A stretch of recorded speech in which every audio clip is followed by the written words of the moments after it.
In this video, I'm going to show you how to make a Wakesurf board out of insulation foam, fiberglass, and basic tools. Wakesurfing is where you surf behind a boat. This is wake surfing.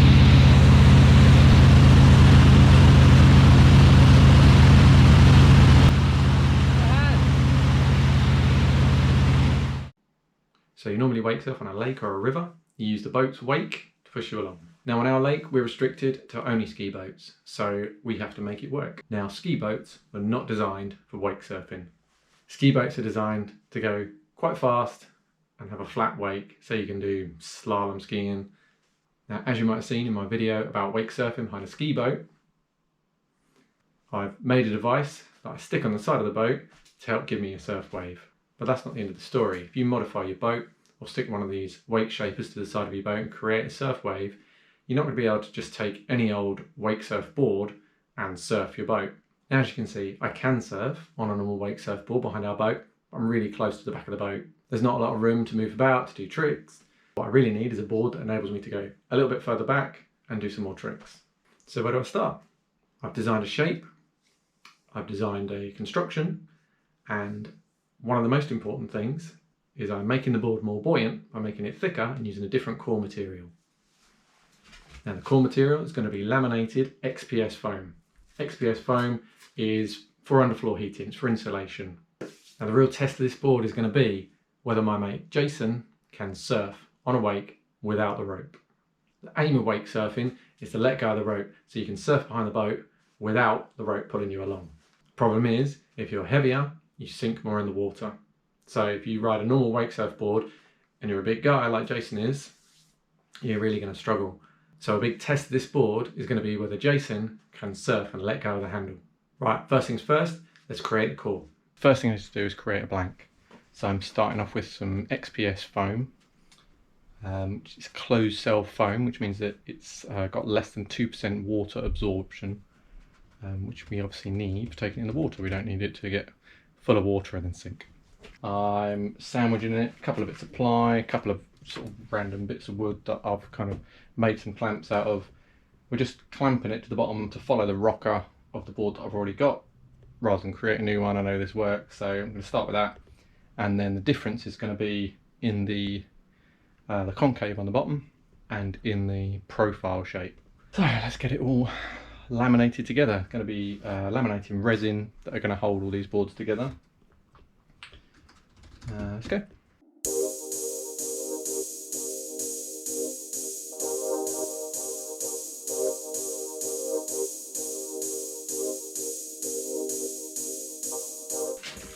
So we've now got 4 layers of foam, all held in a shape with a nice curve at the front. So now we're just going to pull it out the mould, see what it looks like.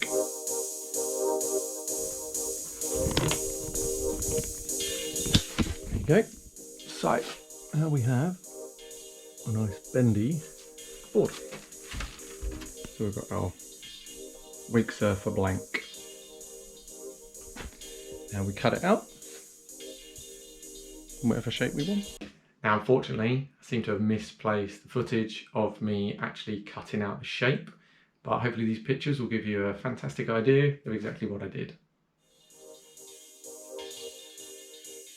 You can see here that I shaped the nose of the board on the bottom to give it a nice little curve up on the front as it gets towards the tip. Now I'm going to start shaping the rails of the board. So the rail design I've chosen is to keep a nice sharp edge on the bottom of the board, and then for the board to curve around onto the top with a nice smooth radius. I won't go into all the physics of why we want a particular shape rail and why I've chosen this particular shape board. There are lots of different designs. This particular board, I'm after as much float as possible. I want the board to get pushed as much as possible by the relatively small wave, but I also want to be able to turn the board and surf as well as doing a few spin tricks. So I'm not very picky. I just basically want the board to do everything.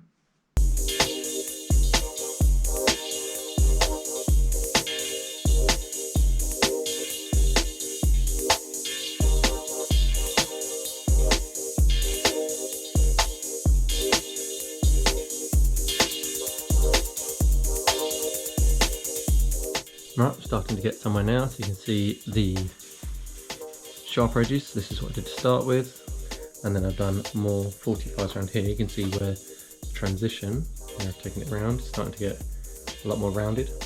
And then the next stage will be taking off these edges until we get a nice smooth 40mm radius.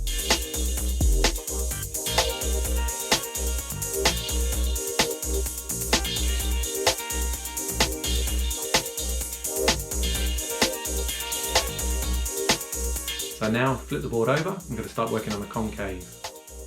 So I've drawn out the contour lines that I want for the concave on the bottom of the board. I'm going for about 3mm deep concave in the middle. Now if this board turns out to be perfect, I'm going to want to be able to replicate it, build another one. So I draw out these contour lines on a clear sheet of plastic, which enables me to then transfer it to another board should I want to. I'm sculpting out the different layers of this concave with a router, just simply setting the router deeper and deeper for the middle, and then shallower and shallower as I come out towards the edges. Now I've got the basic form of the concave routed out. Now I'm going to smooth out all those contour lines.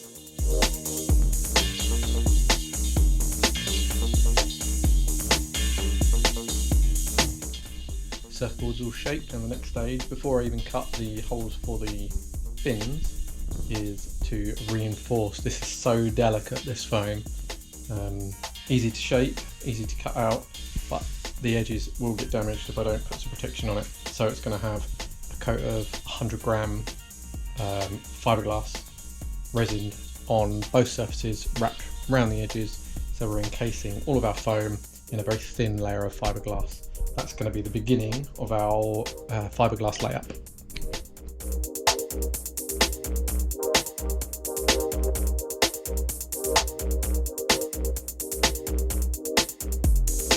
Now I want the fins to be removable, which means holes through the board that I can run bolts through and bolt the fins up.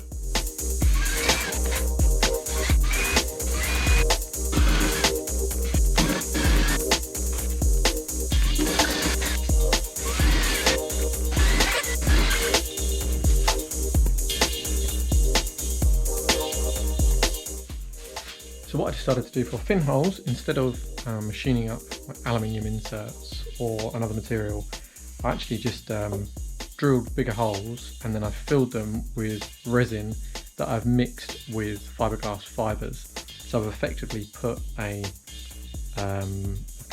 bung of resin which attaches the top skin to the bottom skin. So you can see the tops, or the bottoms rather, this is the bottom of the board. I used a black pigment just to make it easier to see where the resin had gone to, rather than a clear pigment, which wouldn't have been quite so easy to see if it had flowed and left bubbles and various things. And then I've rubbed that back flat, and now I'm drilling holes for the fins.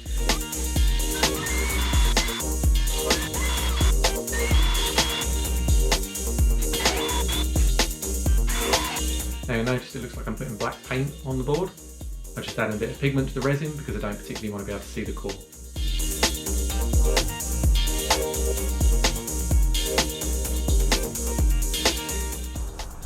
Look at that. Time has come. We're going to try the surfboard today. So the weather doesn't really get much better than this. There's no wind, sun's shining, and we're at the lake. I can't really think of a better way to spend a day. Yeah, so we're going to try the surfboard. The surfboard that you've just seen me make. So it's fiberglass over a foam core. Now I've put some fins on it. We're going to create a surf wake with the surf wedge that I made in another video. If you haven't seen that video, check it out. Link will be in the description. And let's see what it does. It might not work at all, I'll be surprised, but we want to see that ideally for it to work. It's not just that I can surf on it, I want to be able to surf further back in the wave. You don't want to be surfing right up against the back of the boat because you've just got no room to manoeuvre. We want to make the pocket bigger, pocket being the part of the wave that's surfable behind the boat.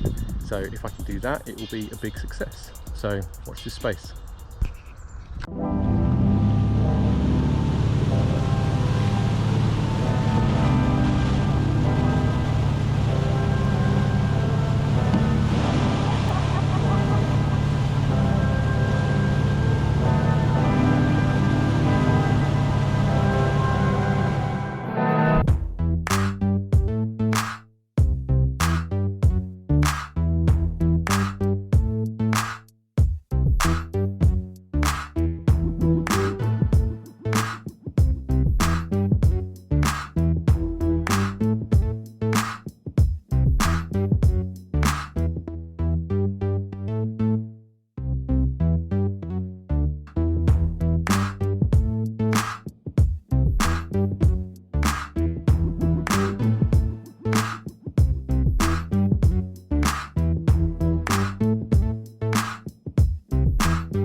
surfboard back in the workshop, and what can I say? Fantastic board. Does everything I wanted it to do. It's got more push on the wake, it turns nicely. We played around with the fin setup. We found that a single fin in the rear is nicest for our wake. You can ride the wake so much further back. It gives you a bigger pocket, so you can come forward, go back. You've got a lot more room, a lot like what people get on big wake surfing boats, but we're running just with a ski boat. And so the biggest complaint that anybody had with this was that we had no grip on the top. So we've got nothing on it.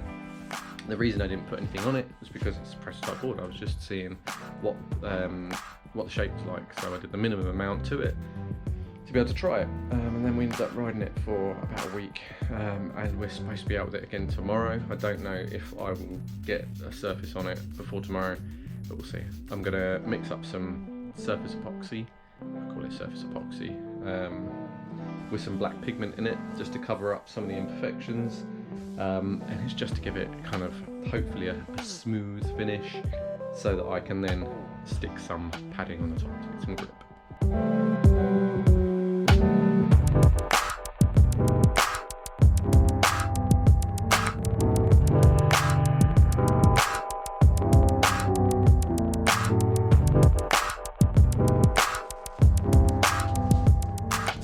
There you go, resin, got off next day. Nice and wet, but it's hard. It's not, you could dig your fingernail into it if you really wanted to, but it's done its initial cure.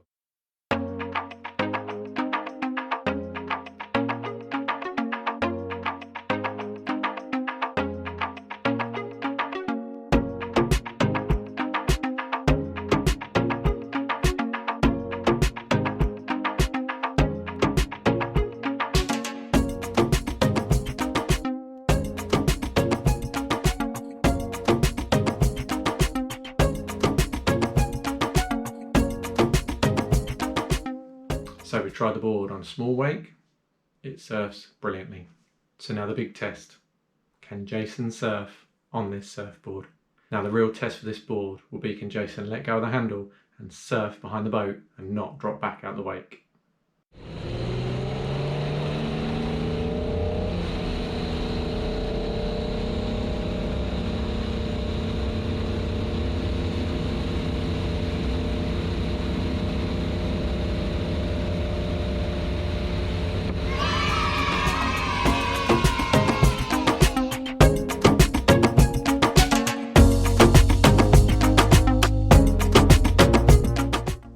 Say, the board does exactly what I wanted it to do. I'm very happy with the way this has turned out. This is only the prototype board that I made as cheap as possible in my garage. Next stage for me will be making the board stronger, making the board maybe a slightly different shape to do slightly different things for me. Who knows? The next one may even be made of carbon fibre. Please give a like and subscribe.